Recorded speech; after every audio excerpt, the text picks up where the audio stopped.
खाते वारनि जॾहिं सर्विसिस कमेटी मीटिंग थी उते त को बि एतिराज़ कोन आयो पर जॾहिं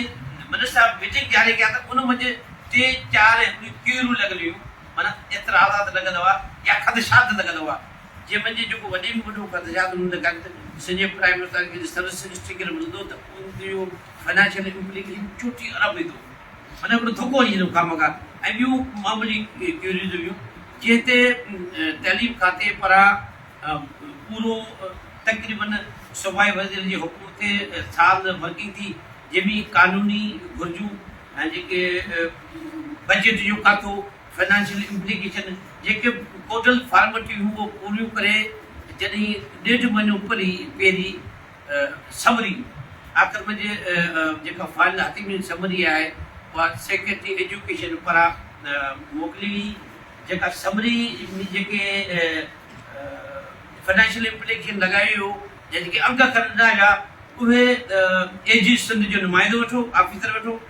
ऐं हुन खां पोइ एच आर जो नुमाइंदो वठो ऐं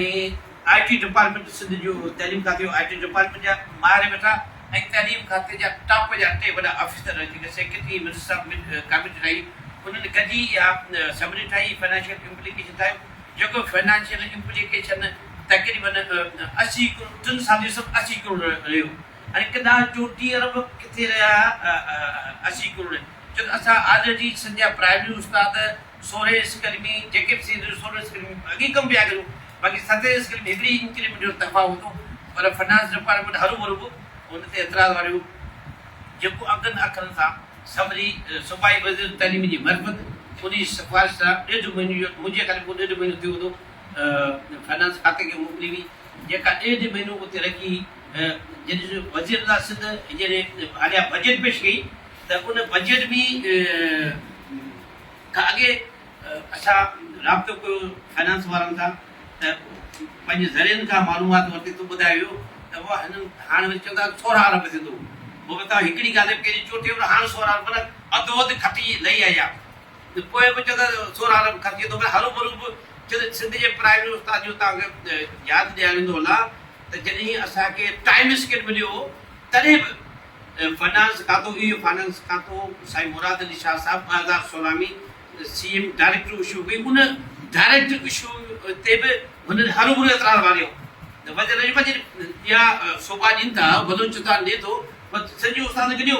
पर उन टाइम में फाइनेंस खाते हरू भरू एतिराज़ वारियो उन खां पोइ अपग्रेडेशन जेका असांजी थी प्राइम मिनिस्टर जे अपग्रेड कया आहिनि उन ते बि एतिराज़ वारे विया पोइ ॾेठि असांखे 2017 में मोचड़ा हणी